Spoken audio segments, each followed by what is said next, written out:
IG staying on first pick, WE back to blue side. So despite first selection switching hands, we actually see a very similar situation in the draft for game number 2. Yeah, and if I may call it a rather apt title, it's going to be this salty run back here with the blue side WE and the first pick IG. So we'll see if that gives us a pretty interesting draft. Remember, there's that big 5 that I mentioned in those support champs, which 2 of those out now in the Nico and Bard. The only ones remaining being the Karma, Seraphine, and the Nami, the one slipping through the draft. It's being seen more often with the Corki than the Lucian these days. There are still some other ranged champions who can offer that same amount of power and enchanting, but we're gonna definitely see some different angles here with a lot of those range supports not being available.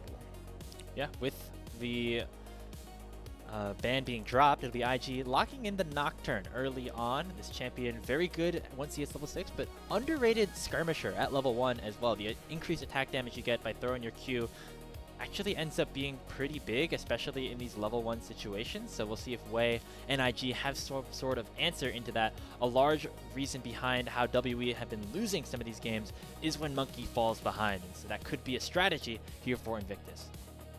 Wow, an immediate Ahri Vi response coming in from WE. These 2 champions having very good synergy, just given that Ahri is almost bound to get a kill and bound to get a reset with her ulti as long as the charm lands, and it's pretty hard to miss a charm on a point and click Vi ultimate cease and desisted target. So we're going to immediately see that answer, which makes quite a lot of sense into the Nocturne, because a lot of champions have immobility, which Nocturne thrives off. Ahri. Instant Silas Slam as the response. I mean, there's the 2 good ultimates. You can also flex this around a little bit if you're super spicy, but looks like now it's going to be playing that champ. Exactly. The Spirit Rush being so effective at surviving the Nocturne paranoia. However, the Spirit Rush on the Silas is even more powerful because of the way he can use his Abscond, his Abduct, and his entire kit in its entirety with that spell at his disposal. We're getting a really quick draft here coming in across the board. The Jace blind pick coming in, immediately answered by that standard Yorick counter pick. You can only wonder if the reason they picked Jace, knowing Yorick was open, was they wanted to force the Yorick pick or for him to be banned, which must mean that IG has 2 champions that they really want to ban here to make use of this second ban phase. And only the bot lanes left to be selected here for Invictus, and there's a lot of different directions that this composition can go. You have the poke of the Jace, you have the semi-global of the Nocturne.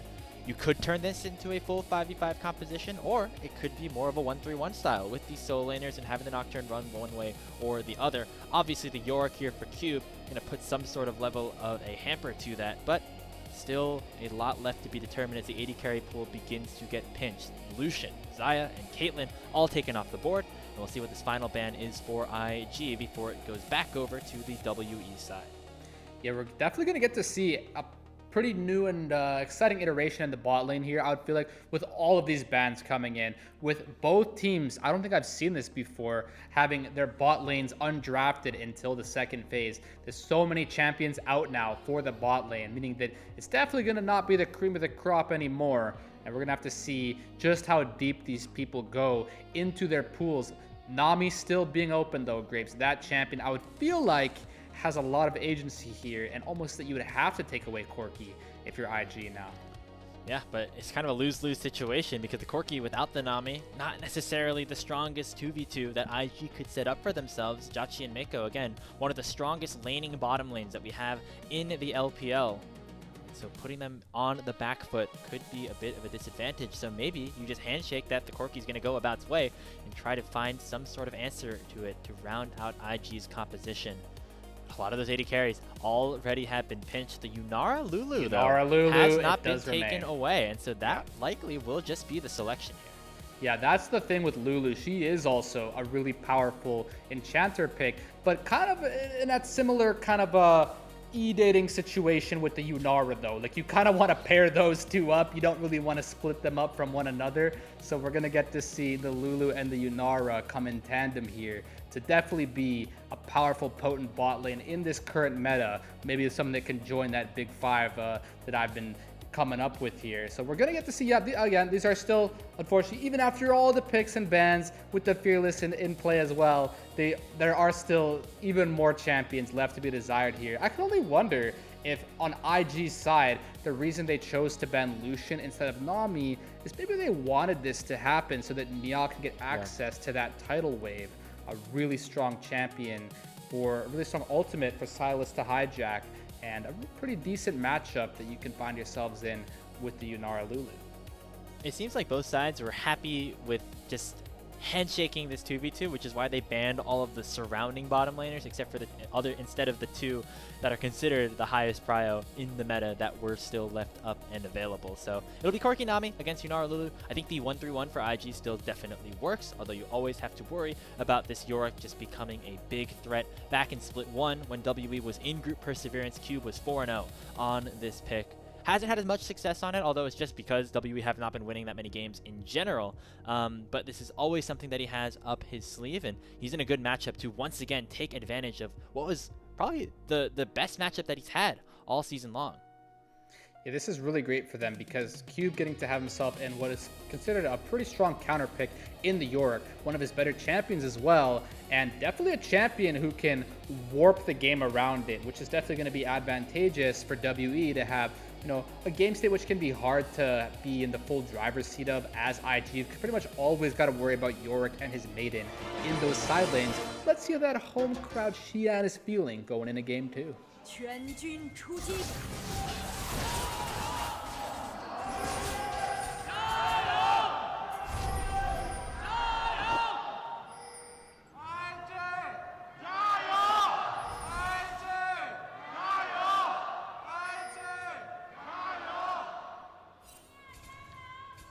Team WE have not won a best of series since February 11th of 2026. That was against LNG to clinch themselves a spot in the postseason.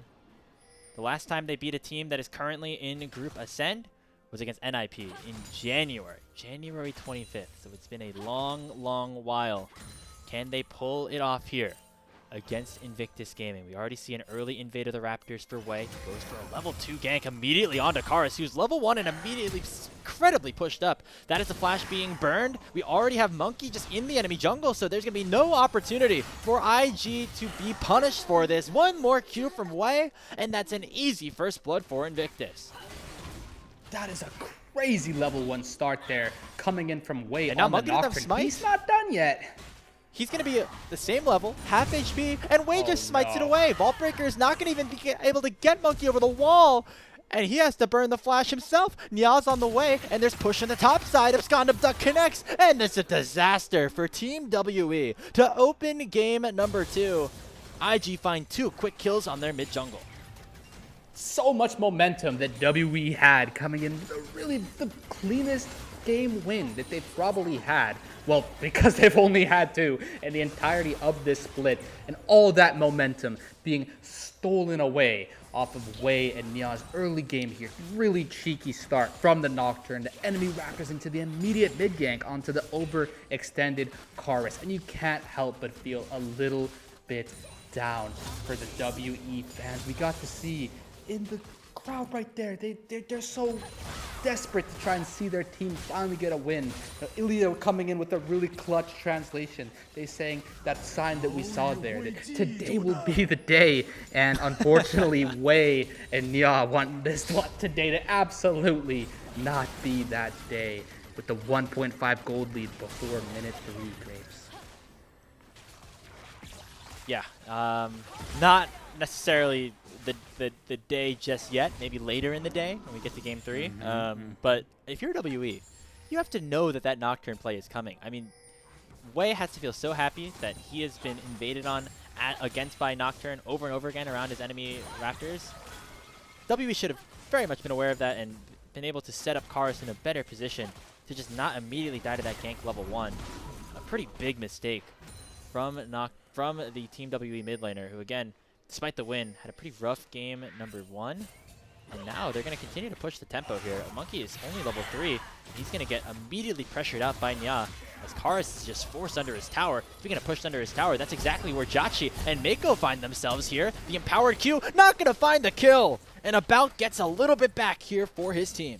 Okay, maybe today's the day, Grapes. We might just be so back off of the back of that botched tower dive from Jwei and from Mako trying their absolute hardest to get About to that 0 HP, but you know he's got all those early game runes, he's got the berries, he's got everything he possibly can have to make sure he survives that, and he barely escapes with his life. And this is why, you know, I've been in a bit of a scrim culture where, you know, after that early game that just took place in the mid lane there, you might be calling for a remake. Unfortunately, this is a professional match. There are no remakes, and About finds himself the exact proof as to why any game is winnable. Sometimes your opponents can absolutely give you opportunities back into games, no matter how chopped it may seem.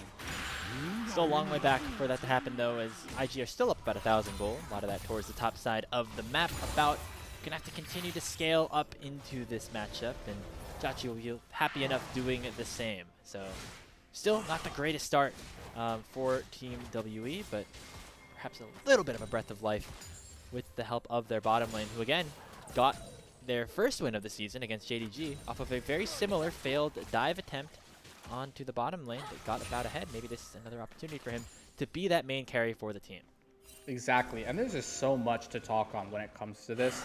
You know, I'm really interested about what's been going on. You know, so Taeyun was the previous 80 carry for WE, and his personal narrative of what's been going on with him and Diable has been really interesting. A lot of people have been seeming to think that Diable is just way better than this Taeyun guy, but Taeyun was looking really clean on WE in the previous year from when I was watching. I remember seeing him and Vampire just completely cooking on some kind of a Caitlyn matchup. It was Caitlyn Nico, and I've never seen such oppressive bot laning take place. And from watching About in this entire year thus far, I haven't really ever seen him live up to that glory that Taeyun was showing us in the previous iteration of WE. So now, once again, we find ourselves in a spot where About is going to have some agency to prove that he's able to hang in the LPL and in Group Ascent.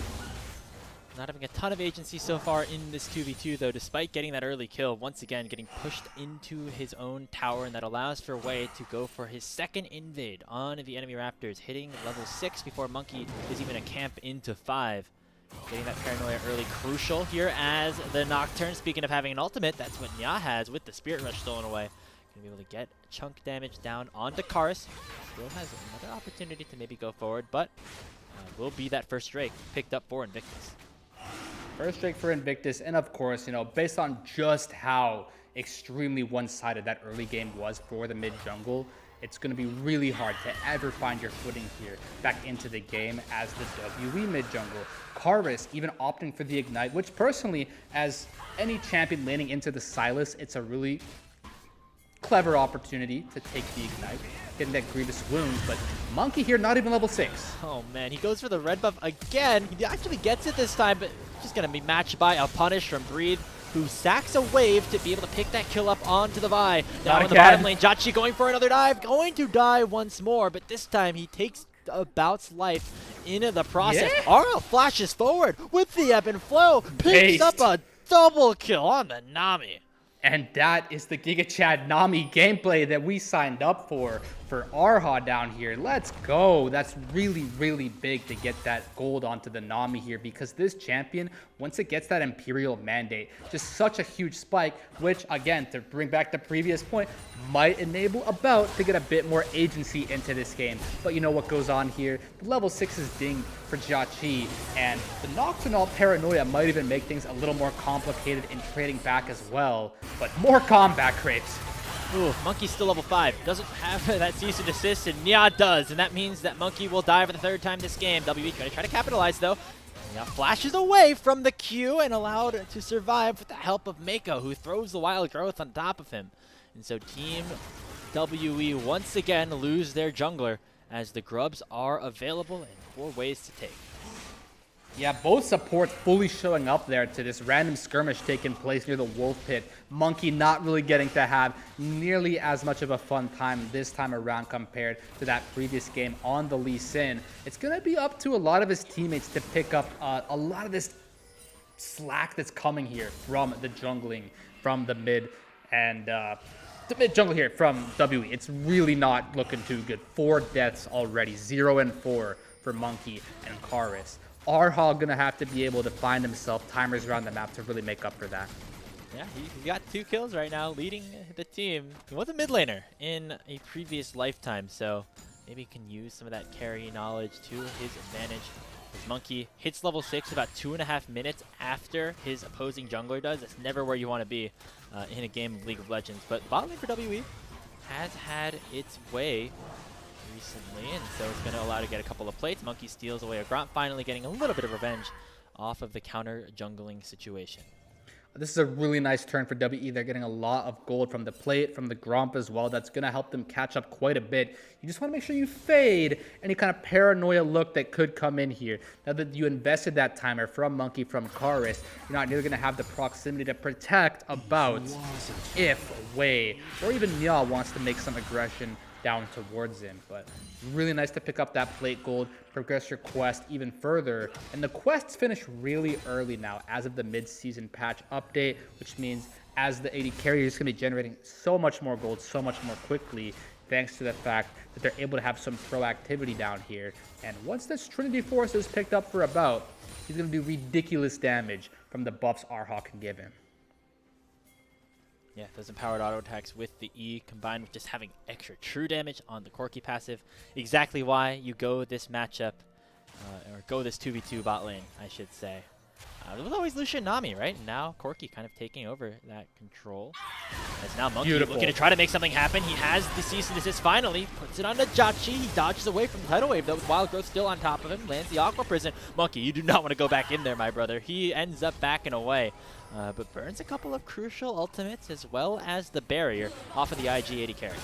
Yeah, really nice vault breaker, really nice cease and desist from Monki. Unfortunately, they weren't able to synchronize the rest of the spells. The tidal wave not really able to find an opportune angle. Jwei dropping the blue buff, you know he's paranoia. Yeah, going right back in onto a flashless Arha, gonna get feared up and taken down. They'll hand the kill over to their AD carry as Jachi's able to get back onto the board. Junglers in chat, take notes. When an enemy is overextended and in the range of your abilities, be it a Jarvan EQ Cataclysm, a Nocturne Paranoia, just drop the camp, man. Just go help your laners out one time. That's exactly what you like to see, really being able to punish that immobility from Arha on the Nami, and just how squishy he is. No tidal wave, no flash, no nothing. Fully just one shot by the Paranoia.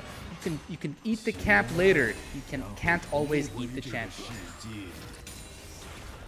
And that's exactly what Jwei's doing right now on his own blue buff. You can see how far ahead he currently is in this game. Big turnaround here for Jwei, who has been the topic of conversation for Invictus Gaming struggles of these last few weeks, especially off of the counter jungling play of players like Tarzan and Junja, but able to take advantage of Monki this game, and that's exactly a situation that WE have found themselves in throughout this split number 2 while they were on their win streak. When Monki is not able to get ahead, this team will struggle, and right now Monki is certainly not ahead. Yeah, Monki, it's going to be very hard for him to ever even catch up into a game state like this. With playing a champion like Vi, you really want to have a decent amount of lead into the game. If not having a lead, at least be somewhat neutral with your opponent. If you're behind as Vi, it can just feel so hopeless, so difficult to ever find angles where your cease and desists are getting there. You're gonna have to rely on your teammates, like I've been saying. Potentially this bot lane as well here. They're finally having their spike in the Triforce and the Imperial Mandate. It is matched with the first items picked up from IG as well, 3v3. Oh yeah, they send in the Paranoia, but Monki is here to wait for him. Flash already used by About, and that means that Jwei can finish off the kill. Jachi with the Transcended E will dash forward. Glitterance lands onto Monki to slow him down, and it looks like Invictus want to continue this play. They burn the heal to try to get a little extra movement speed, but won't be able to close the gap. And so instead it'll be turret plates and a whole lot of gold going into this Invictus Gaming bottom lane. Yeah, and one thing I'm noticing here, Jachi does have A lot of really strong power, but They sent Karis down here. Ultimate lands here on to Jwei. He has no more ultimate available, and Karis is able to take him down with the help of the Malignants. Now looking for more in a 2v2, at least momentarily, because now is on the way. Jwei's not going to be able to pull it down, and Karis will get punished for his sins. Abscond, abduct, and kill number 2 into the hands of the Silas. And that's just how it can be with that Silas stolen Spirit Rush. You can hardly ever survive if you don't have that Spirit Rush of your own available anymore for Karis. He really wants to get that reset onto Jwei, but unfortunately not able to do so, meaning he's just a sitting duck for Nya's hijack. And fully trading those kills back. The bot tower dropping already is really problematic.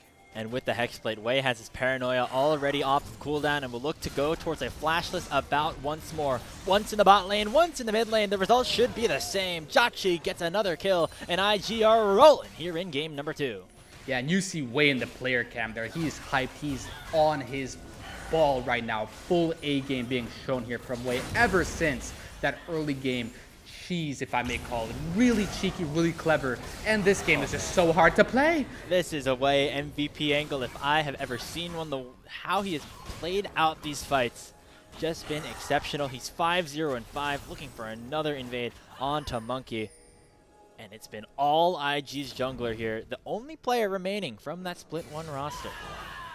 Yeah, Jwei really showing why he belongs to stick around in the tier 1 of the LPL with the already 1k bounty on his head. That's how you know he's been totally cooking in this early game. But you think here, as the side of WE, with Monki down here, you might be able to make at least an even looking look, but no, it's completely one-sided due to the Paranoia coming in from Jwei. They were hoping to have at least a few more seconds or something, but no, Jwei going as soon as the moment is available. Karis trying to capitalize on that Spirit Rush that he's got left, but it's just not enough damage. And this is so problematic for WE to come out from this kind of game state. 2 dragons gone, over a 5,000 goldie here. We're barely looking at minute 15. You already know if this was solo queue that an FF vote would have been put up. But unfortunately, in competitive, fortunately perhaps, that is just not how it works. You're going to have to find a way, one way or the other, to make this win happen as WE.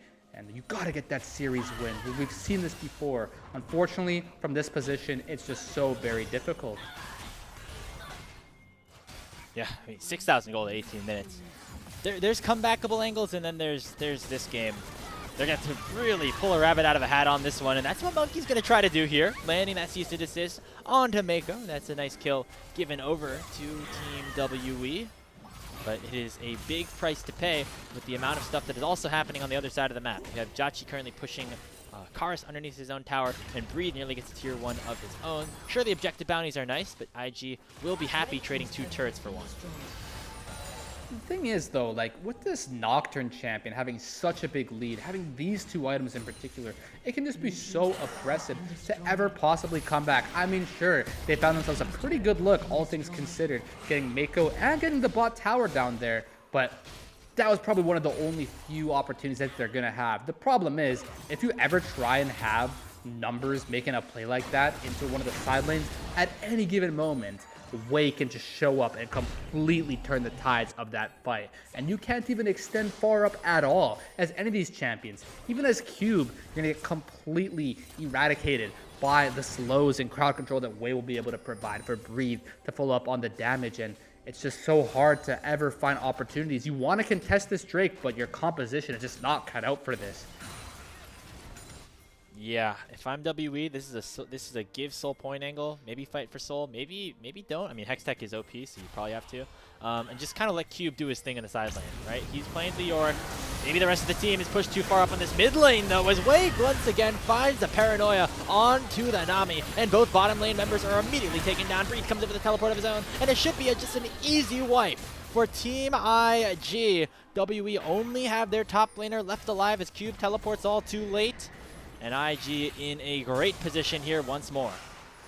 And that's just how it can be sometimes. You find yourself in that rock in a hard place situation where it's like no good choice is really available. Once the early game just gets so one-sided, especially off of that level 2 play, and ever since, it's just so extremely difficult to find your way back, and you see how all these dragons are just so IG favored. And the thing is, if you don't contest this one, who's to say it's going to be any easier 5 minutes from now? And I mean, clearly this one was not practical whatsoever, but it feels like almost nothing that they would try to do even would be at this point. So you're going to have to come up with some crazy, ridiculous miracle to come out winning this one. I can only imagine some ridiculous timeline involving Cube just ending the entire game in a crazy split push, but that's just completely far-fetched, and it's just really, really hard to ever conceive a victory here for WE. A bit more of the Team WE that we have seen throughout the start of split number 2. And again, this is one of the prime opportunities that they had to get a win in their books heading towards the back half of the regular season. If you take a look at what the remaining schedule for Team WE looks like, it's never going to be great because you're in Group Ascend, but you have IG and Weibo tomorrow. These are certainly the two opportunities you must take advantage of. After that, they're playing top esports this weekend, so it's not like it gets much easier here for Team WE. Yeah, absolutely not. You've got to find something here. I don't think he's spotted. Bree's gonna catch out, get caught out by Monki, I should say. They don't have a ton of damage to do much towards him. The accelerated shock blast is gonna do enough damage alongside the empowered auto attacks, and that is a big 1-for-1 trade. Nya comes in with a TP and will be able to likely eventually take Cube down. He's got his own maiden on his side now, it's hijacked away, and Nya is now 4-0-3. IG are 9k up. Certainly a formality at this point that we're headed to a game number 3. And it looked like it might be low-key chill with the 3-level lead that Cube's rocking over Nya there, but all of those inputs from Nya just so nice. He might be missing a bit of XP, but not lacking in the gold department whatsoever. Those two items there just so powerful for all that sustained damage in those fights, even making use of the Maiden himself, able to fully slay Cube there, and he gets so much XP. Oh, way. Not even letting Monki feel comfortable in his own jungle. Once again, pressuring him away from his own red buff. And now maybe a trade back onto Nya. He dashes away from that vault breaker. WE is going to regain a little bit of control in their own red side jungle. That is convenient as WE that you're able to have a paranoia be cast and no one actually fall down at the hands of it. But getting the red buff as well, I mean, that's all nice and dandy, but that clock is a ticking. In 2.5 minutes or less here, that Hextech Drake is spawning, and you're going to need to have a really miraculous game state to ever possibly smite that one away. To let alone win a team fight around that, I just can't even imagine at this point the 10k gold lead being shown here. Nya about to dig into the level 14. So strong on this Silas is he, and all of his teammates across the board at that. Jwei getting close to his GA as well, and it's just going to be pretty much an entire item lead over everyone. Freed steals with a Gromp too. Monki cannot have a damn thing here in this game, as he has just since minute 1 been put on the back foot. Credit to him, he's looking for plays wherever he can potentially find them. It has not resulted in much going his team's way. They're now down 10,000 gold. The Baron is up now. The Soul Dragon is up in 1 minute and 30.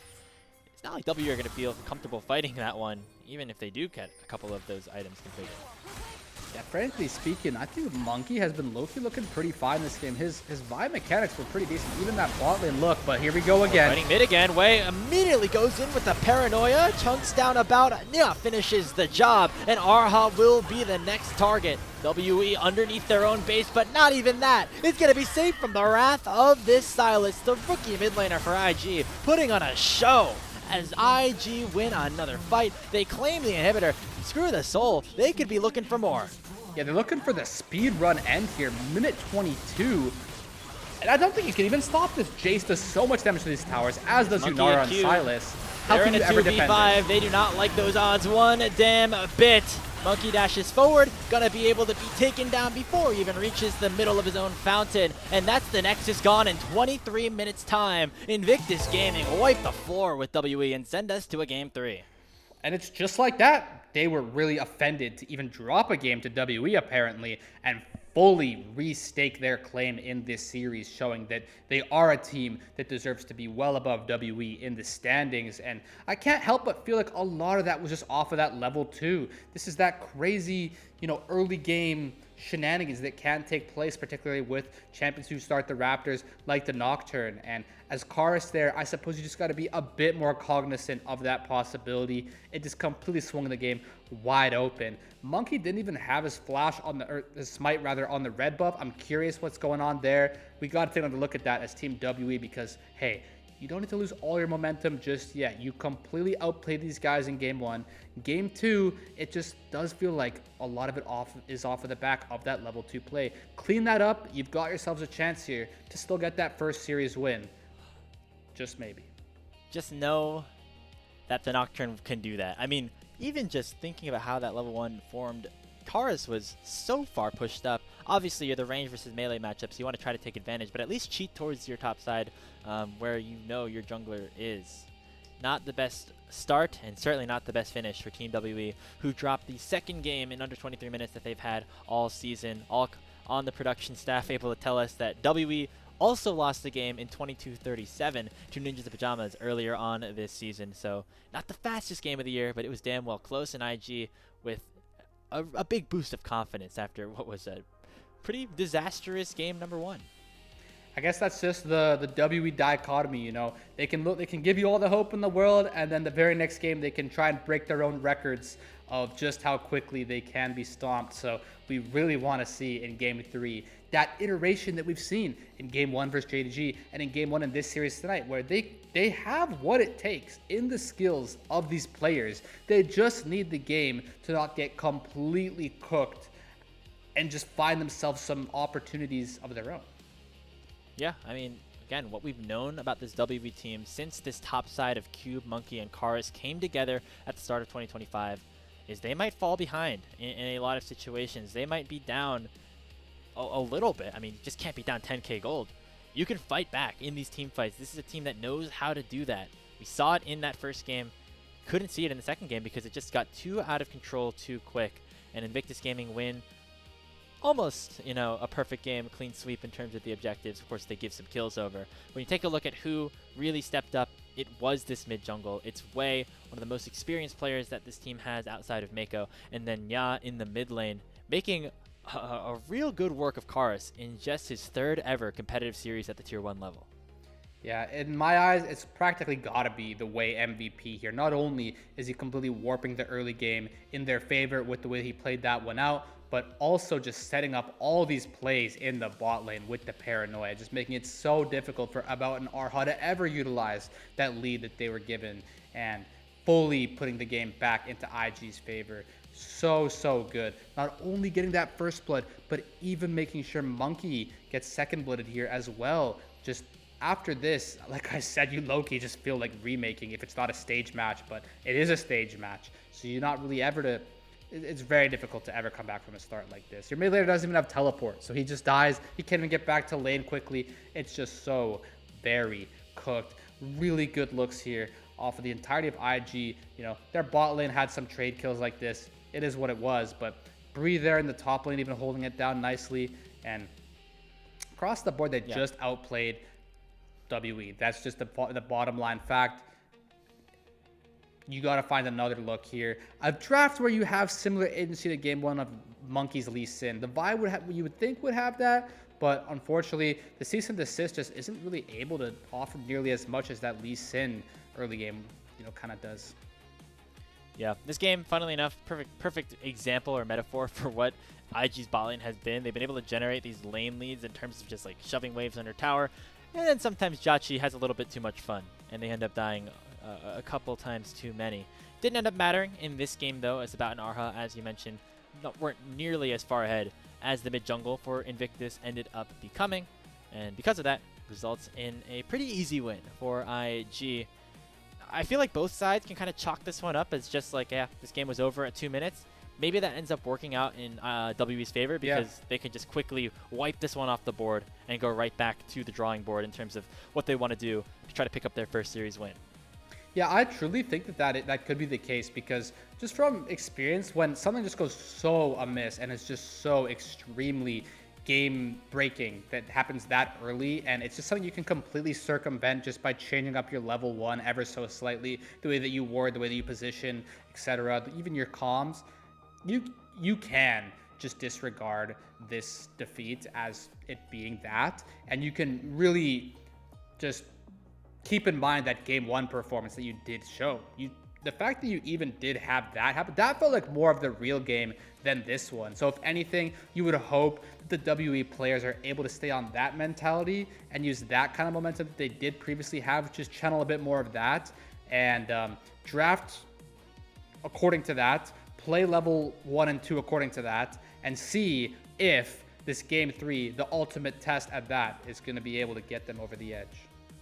No surprise here, Jwei, your player of the game in game number 2, had an immediate impact from minute 1 off of that early Raptor invade on the Nocturne. So IG even up our series at 1 game apiece, looking a little similar to that JDG series that we had on Saturday for Team WE. They win the first game, it becomes a much more one-sided second game.